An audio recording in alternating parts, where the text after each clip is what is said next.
Pokemon has officially revealed the main games of Gen 10, those being Pokemon Winds and Pokemon Waves, which are going to release in 2027 exclusively on the Nintendo Switch 2, which means the base Nintendo Switch is no longer going to be getting any mainline Pokemon games. This era of Pokemon games has been divisive to say the least, with some really great games and some terrible ones, but all of them have their absolute fans and absolute haters. So today I wanted to take a look at all 7 mainline Pokemon games you can buy on the Switch and rank them from worst to best. This was a bit difficult towards the better half of the ranking, and I'm sure tons of people will disagree with my choices, so I'm interested in hearing your rankings down below. But with that being said, yo guys, Crazytendo here, and let's rank every single Nintendo Switch Pokemon game. In last place, to probably no one's surprise, we have Pokemon Brilliant Diamond and Pokemon Shining Pearl. These were incredibly disappointing remakes of the beloved Gen 4 games, and I still remember when everyone was begging for those Gen 4 remakes, and when that first trailer came out, everyone was like, huh? This is not what we were expecting, this sort of chibi style. I think people were expecting it to be similar to Let's Go or Oras, like a more 3D type of game. The development also wasn't handled by Game Freak, it was handed over to Ilka, so that could be a reason why the games weren't that great. And overall, there was just a huge lack of new content in this game. Besides the Grand Underground, there was pretty much nothing new, and surprisingly no features from Pokemon Platinum, which was a big shame. There was also a really weird difficulty curve in this game. I found it really easy up till the Elite Four. I was pretty much one-shotting every single Pokemon, and then when it came to the Elite Four, I was getting my ass handed to me, and then we don't even want to talk about Cynthia. The story is pretty good. I mean, it's a Gen 4 remake, so you know, it still has that classic Pokemon feel to it, but as a remake, these games really suck. The only good thing about this game is the graphical polish, like the colors and the actual graphics, not the art style, but rather like, you know, the lighting, the colors, all of that. I think this game looks really good, but yeah, that's pretty much it. Besides that, Pokemon Brilliant Diamond and Shining Pearl really suck. Up next is Pokemon Scarlet and Violet. I'll admit that when these games came out and I bought Pokemon Violet, I actually enjoyed it quite a bit for the start, but I think that's just because I was playing it with one of my friends for the entire launch weekend.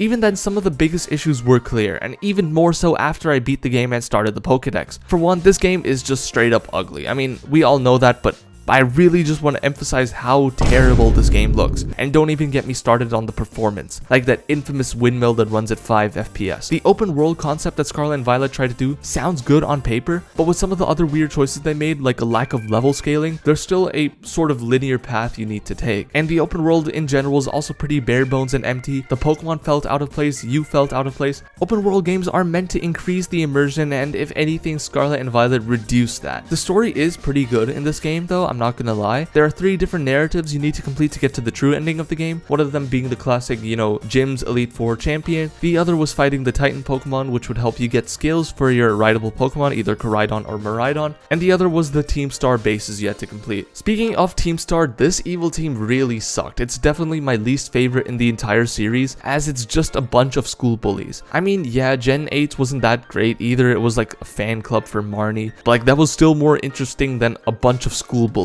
I also have a problem with the legendaries. While they are cool, like I love the designs for Koraidon and Miraidon, and it's really cool how you can use them to like travel around the world, they didn't feel like legendaries, like especially because you get them right at the start of the game. While you can't use them in battles, you still have the Pokemon. It just didn't feel like they were anything special. Also, terrestrialization sucks. I'm sorry, but this is definitely my least favorite gimmick of the 4 the Pokemon series has introduced so far. Overall, Scarlet and Violet were a very messy step forward to get to where they need to go for Pokemon Winds and Waves. A lot of what Scarlet and Violet tried to do sounded good on paper, but they didn't execute it well, and that combined with the terrible graphics and performance puts it this far down. I'd say from here on out, the rest of the games on this list are pretty good. I don't have any super big problems with them, and I think they're all pretty enjoyable. So coming up next is Let's Go Pikachu and Let's Go Eevee. These were the first mainline Pokemon games on the Switch, and I still remember watching DanTDM play through Pokemon Let's Go Pikachu when it released because I didn't have a Switch yet. These are the second remakes of the Gen 1 games, Pokemon Red and Blue. However, they did change quite a lot for these remakes. The most obvious one is the starter choice. Instead of Bulbasaur, Charmander, or Squirtle, it's either Pikachu or Eevee depending on your game version. The second is the catching mechanic, which is ripped straight from Pokemon Go. When you encounter a wild Pokemon, you no longer battle them like you normally do. Instead, you go straight to catching them, and this catching screen is pretty much the exact same as Pokemon Go. It's clear that this game was made for Pokemon Go players in mind to try to get them to come to the mainline series of games, especially with the Nintendo Switch getting an even bigger fan base as the years went by. They definitely wanted to capitalize on that. Every Pokemon in this game can either follow you or you can ride on them, which is really cool, and I wish that this feature would return in some future game. Furthermore, these are also the best looking mainline Pokemon games on the Switch. They have a great art style and great graphics, and the artistic design of Pokemon peaked here, and from there it just went downhill. Overall, there's nothing bad about the Let's Go games. They're a bit on the easier side, especially with no wild Pokemon battles, but if you're completely new to the series, I'd say these are definitely the best games to buy. If you guys are enjoying this video so far, then hitting that like and subscribe button would be greatly appreciated. My goal is to try to get 1K subs, and we're not that far off, so every sub counts. It would also help encourage me to make more videos like this one, and don't forget to turn on notifications too, so that you don't miss any future Pokemon or general Nintendo videos. Alright, let's get back to the ranking. While Let's Go Pikachu and Let's Go Eevee are great Gen 1 remakes, the definitive way to play Gen 1 is still FireRed and LeafGreen, which were recently added to the Nintendo Switch. The Let's Go games are made with newcomers in mind, so they aren't as challenging as FireRed and LeafGreen, and FireRed and LeafGreen are even more challenging if you're a newer player like myself and have to get used to the lack of XP share and not being able to open your PC anywhere and taking status effect damage even when out of battle. I just started FireRed the other day when it released on the Switch, and I'm liking it so far. Although I haven't gotten pretty far, I've only done the first gen, I'm liking it so far. I'm liking the extra challenge that these games present. Obviously, this reminds me a lot of Pokemon Indigo League because, you know, it's Gen 1, and I remember watching that anime a long time ago, and this brings back good memories of watching that. It definitely has that classic Pokemon feeling to it as well. While lots of people hate on Gen 1 superfans or Gen 1ers and their continuous glaze of the Kanto region, these are still objectively good games and definitely worth getting if you aren't a complete newcomer or if you've never played them before. FireRed and LeafGreen are also the cheapest mainline games on the Switch, making them the most accessible to someone who's never played them, although I still wouldn't recommend these to a newer player, as I feel like Let's Go still does a better job and these games would be maybe a bit too challenging for a complete beginner. But if you know the basics of Pokemon and how it works from either the anime or watching YouTube playthroughs of the mainline games, or you've played some other Pokemon game before, I would definitely recommend picking up FireRed and LeafGreen. While these Gen 1 remakes are great, I can't put them any higher than the rest of this list, as from here on out the games are honestly incredible. In third place, we have Pokémon Legends ZA. Now, Legends ZA really took me by surprise, as until its release week, I honestly couldn't care less about it. The graphics in the trailer looked meh, the Rotom Auto Glide feature had everyone confused, and the game just did not look fun. But I underestimated how awesome real-time combat would be. I absolutely love it. I like it more than turn-based combat. Honestly, I'm just gonna say that. I don't think that it should become the norm for the Pokemon series like the mainline games, as Pokemon needs to be turn-based, it's like part of its identity. But for this one-off thing, the real-time combat was incredible. It was so fun and so engaging. It made me feel like I was doing battles as they would happen in the Pokemon anime.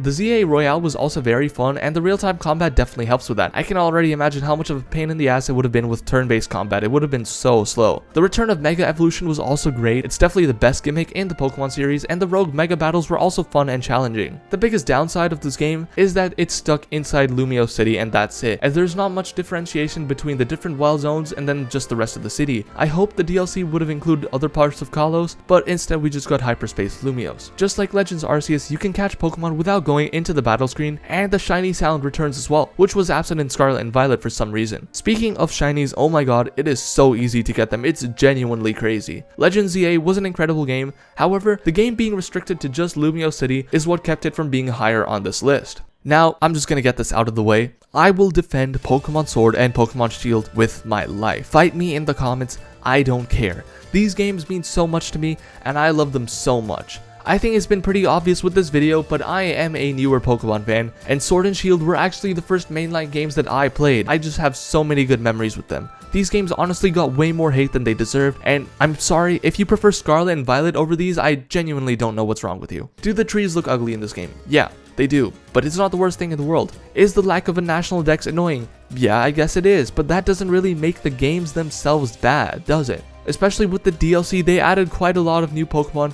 While not all of them were there, there's still plenty to catch. Sword and Shield also introduced the concept of open world Pokemon with the wild area, a huge explorable area where you could encounter and capture all kinds of wild Pokemon wherever you wanted, and this was truly phenomenal. The game also had the traditional routes, which were a bit more linear than they normally are, but because the game also has the huge wild area, I think that's fine. The game also has both random and overworld encounters, which was great. The areas in this game are also pretty nice. I liked a lot of them, especially Glimwood Tangle, which was really pretty. I also just want to say I love the UI in this game. game, and I really hope that other future Pokemon games take inspiration, because I don't know, there's just something about this UI. I absolutely love it. And the soundtrack is a banger too. Just listen to this.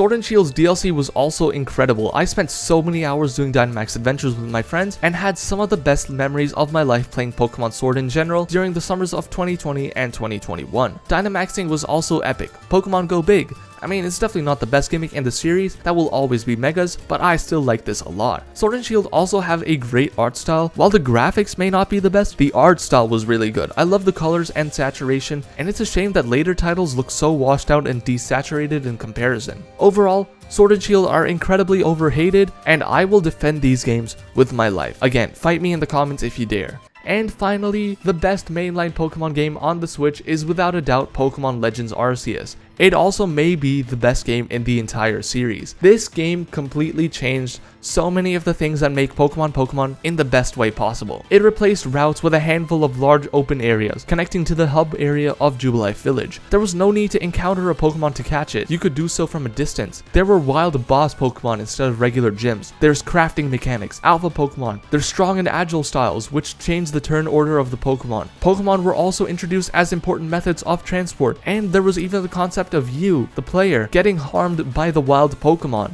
The Pokédex also had some new challenges, which creates new objectives for the player to do while playing through the main campaign. The setting of this game is also incredible. I love this past version of Sinnoh. It offers so much variety and fun to be had. The characters are also full of life, and can I just say, this art style is so beautiful. It's not the best art style in the series, but I love this sort of old painting look. I think it just looks phenomenal. My one complaint with this game is the research missions in between the main story beats, where you had to gather research points. I'm not sure if I was doing something wrong, but those always felt so slow and went on for what felt like ages. But besides that, Legends Arceus is one of the greatest games I've ever played, and arguably the best Pokemon game in the entire series. So what did you guys think of the ranking? I know there were some pretty divisive choices in here, so I really want to see what you guys think down below. Pokemon is 30 years old, and I've had so many memories with the series, whether it's the games, the anime, the cards, anything. I've been wanting to do this video for a while, and with the release of FireRed and LeafGreen and the 30th anniversary, there was no better time to do it. If you guys enjoyed this video, again, please consider liking and subscribing. It would really help out and encourage me to make more videos like this one, and don't forget to turn on notifications so you never miss a future upload.